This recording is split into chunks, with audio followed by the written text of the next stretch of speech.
John Miller stood at the edge of the grand ballroom, clutching the small gift box he had wrapped himself. The air smelled of white roses and champagne, and laughter floated through the glittering lights. His daughter, Emma, glided through the crowd in her elegant gown, her smile bright but distant. For years, John had dreamed of seeing this day. His little girl radiant and happy. But when she turned to him, her words cut sharper than glass. "Dad, I'm sorry, but you weren't invited. Please go." The hall fell silent, and John's heart cracked like a window hit by a stone. He didn't argue. He didn't shout. He simply nodded and placed the gift box on a nearby table between untouched champagne flutes. "Congratulations," he whispered. His voice barely rose above the sound of the string quartet playing in the background. Guests stared, whispering behind their elegant masks of politeness. The chandelier sparkled above him, reflecting the shimmer of tears he refused to let fall. John turned, each step toward the door heavier than the last, as if the floor itself wanted to hold him back. Outside, the cool spring air hit his chest like a second heartbreak. The parking lot was filled with cars that cost more than his entire business fleet. His old pickup truck sat alone in the far corner, out of place just like him. He took a deep breath and looked at the venue one last time. 28 years of fatherhood had led to this moment, being turned away from the very celebration he paid for. He reached into his coat pocket and pulled out his phone, his hand steady despite the storm inside him. The phone screen glowed with a contact name: First National Bank Business Services. John's eyes hardened. For years, he had taught his daughter that every blessing came with a cost, but she had never listened. "Time to balance the books," he muttered, pressing the call button. "Patricia speaking, how may I assist you?" came the voice from the other end. "This is John Miller," he replied calmly. "I need to stop all authorized payments related to the Miller wedding." His tone was polite, firm, and final. Patricia hesitated. "Sir, these are large transactions. Are you sure you want to stop them?" "Completely sure," John said. "There's been a change of plans." The sound of her typing echoed faintly through the line as she processed his request. "Venue rental, catering, floral arrangements, all cancelled?" she asked. "All of them," John confirmed. The silence that followed felt like the calm before a storm. Somewhere behind those glittering walls, laughter would soon turn into chaos, and John, the father they dismissed, would finally have his peace. Outside, John parked a short distance from the venue and watched the scene unfold through his windshield. The florist's van pulled away, carrying white orchids that once symbolized elegance and purity. Now they represented a lesson his daughter would never forget. His phone buzzed, an incoming call from Emma. He stared at the screen but didn't answer. Not yet. She needed time to feel the consequences of her choices. For the first time in years, John allowed himself to breathe, feeling strangely lighter than before. Inside, panic replaced luxury. The photographer argued with the event planner about who would cover unpaid fees. Guests murmured in confusion, checking their watches and looking toward Emma and Mark for answers. "It's a mistake," Emma insisted, though her voice shook. Mark clenched his jaw, whispering something sharp in her ear. "You said everything was covered." She stared at him helplessly. "It was. My father handled all the payments." The words hung in the air like smoke, poisonous and revealing. At that moment, the venue manager approached, holding her phone. "Mrs. Miller," she began cautiously, "we've confirmed with our accounting department. Every payment was made from your father's account, and authorization has been revoked." Emma's face went pale. "That can't be right. He wouldn't do this." Mark turned to the crowd, trying to maintain control. "Everyone, please remain calm. We'll sort this out." But calm was already gone. Guests stood whispering, some slipping toward the exit, unwilling to stay in a collapsing celebration. In his truck, John finally answered the call. "Dad!" Emma's voice came through, broken and frantic. "Everything's falling apart. The flowers, the food, people are leaving. Please, tell me you can fix this. John leaned back, his voice calm as stone. I didn't break anything, Emma. I just stopped paying for what no longer respected me. You can't do this, she cried. This is my wedding. Exactly, John replied softly. Your wedding, your responsibility. Silence followed, broken only by the sound of her sobs. Dad, please, Emma pleaded, her voice cracking. I didn't mean what I said earlier. I was just nervous. There were so many people. You embarrassed me. I embarrassed you. John interrupted, his tone sharper now. After everything I've given, that's how you describe my presence. He paused, taking a deep breath. You told me I didn't belong, Emma. So I left. But I also took with me everything I built for you. She gasped softly. You're punishing me. No, he said. I'm teaching you. That night, the wedding guests dispersed early. The venue sat half empty, tables bare, and music gone. Emma and Mark stood among the ruins of their own celebration. We'll fix this tomorrow, Mark said stiffly, refusing to meet her eyes. I'll talk to the vendors. But even he looked uncertain. Emma clutched her phone, staring at the call log filled with unanswered calls. Her father's number glowed like a wound she couldn't close.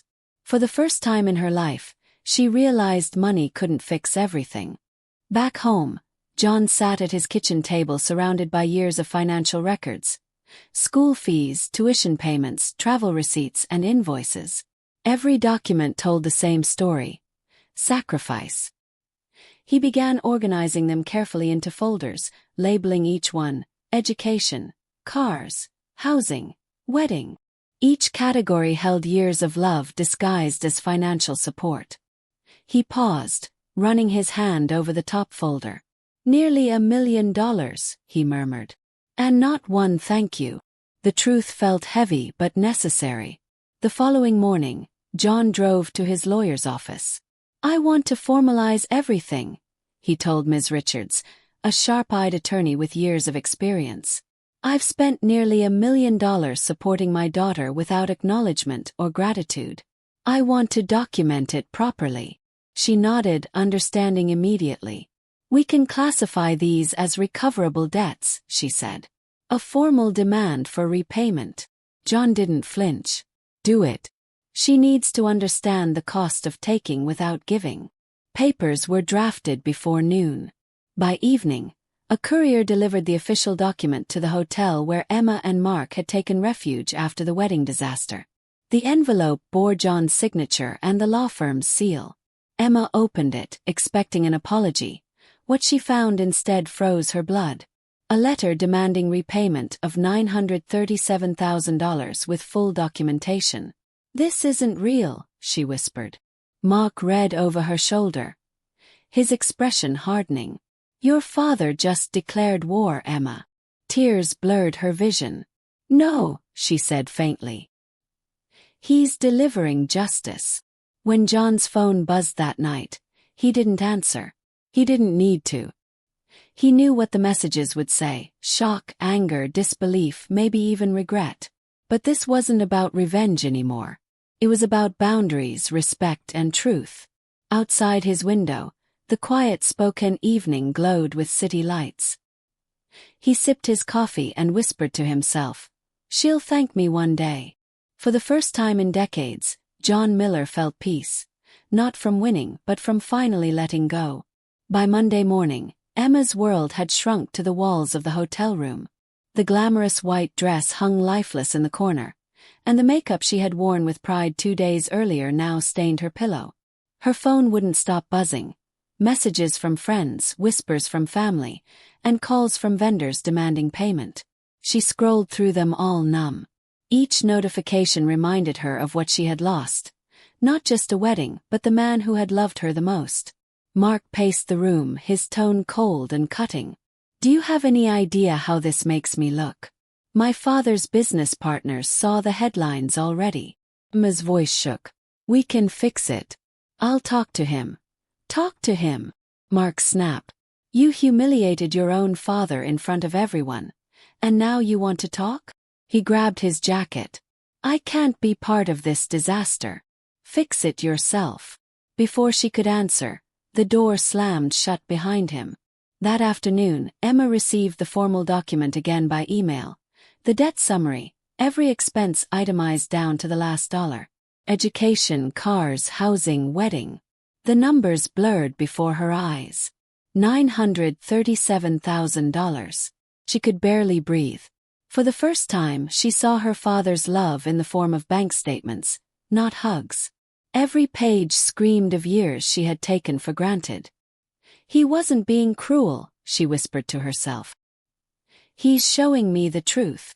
Meanwhile, John's actions had started a storm outside their family. Social media buzzed with outrage and gossip. Father ruins daughter's wedding, read one post. Heartless businessman destroys his child's happiness, said another. Yet John didn't respond. He knew that silence sometimes spoke louder than words. In his quiet home, he gathered every file, every receipt, every proof of love turned into debt. If the world wanted to judge him, they could do it with the full truth in front of them. By Tuesday, John held a press meeting at his lawyer's office. Cameras flashed as he spoke, not like a man seeking revenge, but like a father defending his name. For 25 years, he said, I gave without asking. My daughter believed love meant never saying thank you. I'm here to show that love also means teaching. He handed the reporters copies of the documents. Tuition payments, rent, car loans, wedding invoices. Facts stronger than gossip. Truth heavier than sympathy. The response was immediate. News headlines shifted tone overnight. Father's $1 million sacrifice. The true story behind the wedding scandal. Comment sections filled with empathy. He raised her alone after her mother died, one person wrote. She needed to learn. Contractors, clients, and friends reached out with support. John's reputation, once under fire, now stood stronger than ever. Even his employees admired him more. Boss, you did what every parent is too scared to do, one of them said proudly. Emma, however, was drowning in shame. Her social media feeds overflowed with comments calling her spoiled, ungrateful, entitled. She tried deleting her accounts, but screenshots spread everywhere. Old friends stopped answering her calls. Her husband had gone silent. Her name had become a symbol of selfishness. Sitting alone in the dim hotel room, she whispered, I did this. I made him do this. For the first time, she understood the weight of the word accountability. It felt heavier than money. On Wednesday morning, Emma's phone rang again, not from a friend but from a journalist. Emma Miller, would you like to respond to your father's press statement? She hesitated, staring at the reflection of her tear-streaked face in the window. No, she said quietly. Not yet. She ended the call and opened her father's public statement online, reading every word again. He hadn't spoken with anger or revenge. Every line was calm, factual, almost gentle. It wasn't cruelty. It was correction. Meanwhile, Mark's parents called him home. His father's voice was firm. Son, you need to distance yourself from this mess. That woman's family is a liability. Mark didn't argue. Within hours he was gone. Suitcase packed, phone off, promises forgotten. When Emma woke to find his side of the bed empty, she knew it wasn't temporary. He had chosen reputation over love. And maybe, she thought bitterly, that's what she'd chosen too. Appearances over people. She finally saw herself clearly. That evening, Emma sat at the small desk by the hotel window and opened her phone again. Her father's number glowed on the screen like a flickering light in darkness. He pressed call. It rang once, twice, then clicked. Hello, Emma. His voice was calm, distant. She swallowed hard. Dad, I've lost everything. My husband left. My friends are gone. I don't have anyone. John didn't speak for a long moment.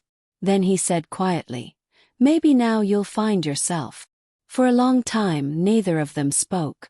The silence on the phone was thick, heavy with everything they'd left unsaid for years. Dad, Emma finally whispered, I know I've been selfish. I treated you like an obligation instead of a blessing." Her words trembled, but they were honest. John's eyes softened as he listened. He could hear the brokenness in her voice, the kind that came only when pride was gone. "Go on," he said quietly. "Say what you really mean." "I was wrong," she said, tears spilling freely. "You gave me everything. I never asked how hard you worked or what you gave up. I just took. I thought I deserved it because you were my father." Her breath caught.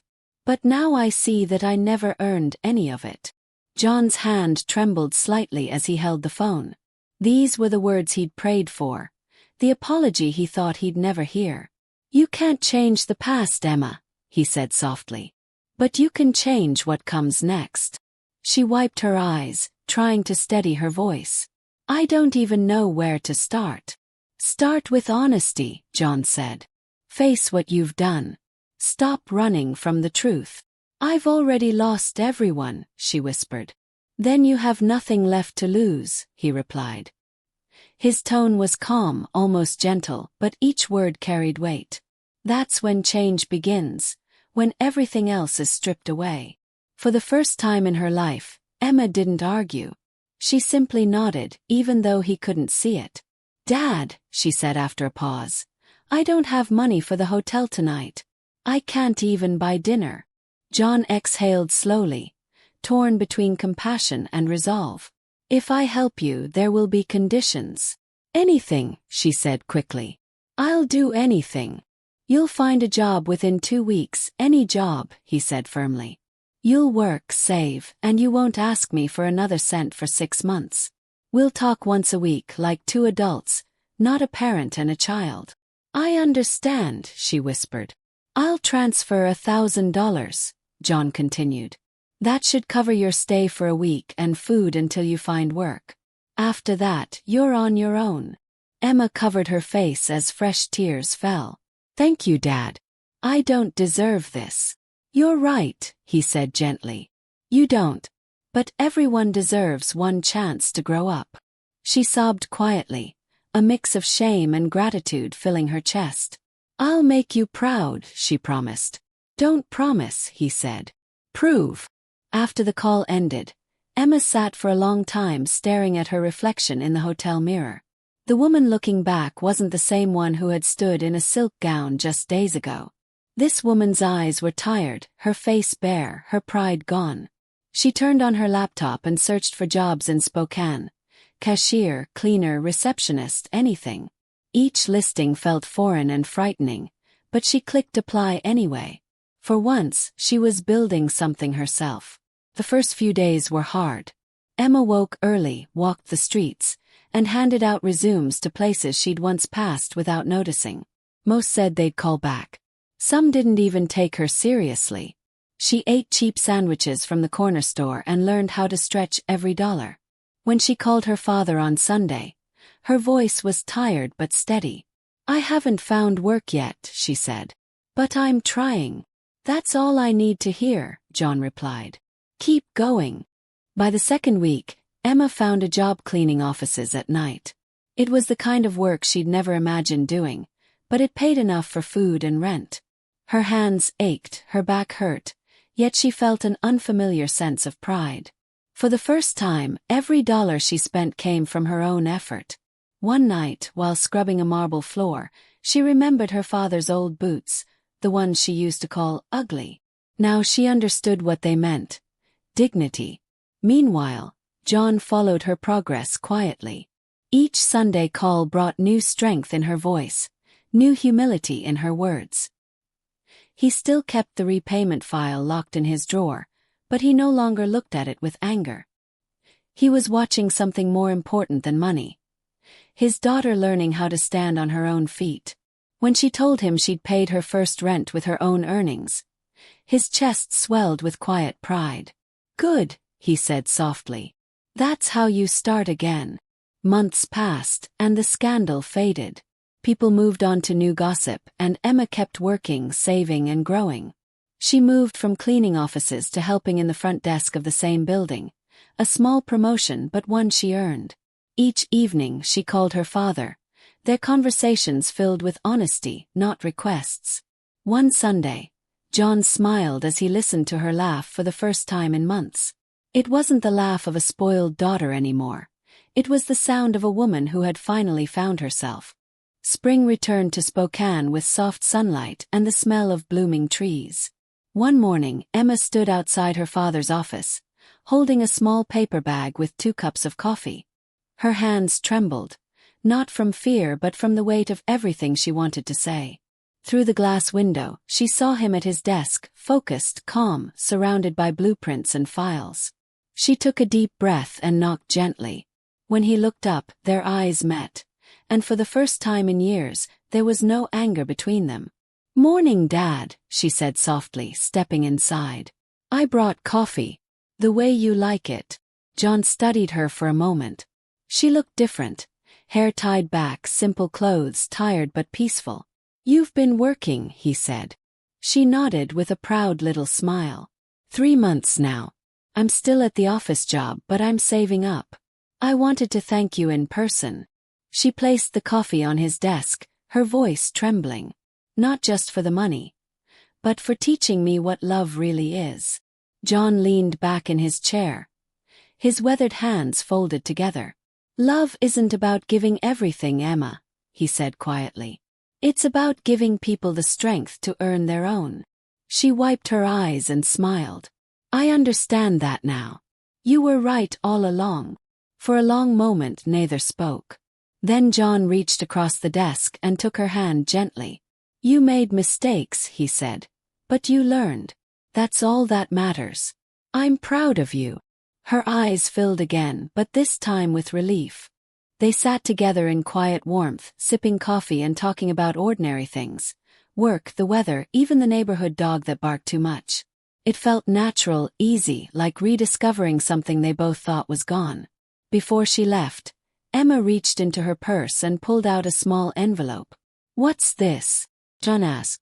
"My first repayment," she said, smiling through tears. "It's only $100, but I wanted you to have it." John looked at the envelope, then at her, and shook his head softly. "Keep it," he said. "Use it to build your new life." He stood and walked around the desk, pulling her into a quiet embrace. For the first time since her wedding, Emma felt the strength of her father's love, not the kind that paid for things, but the kind that forgave, rebuilt, and believed. Outside, the city hummed with life, but inside that office, a family was healing. "I love you, Dad," she whispered.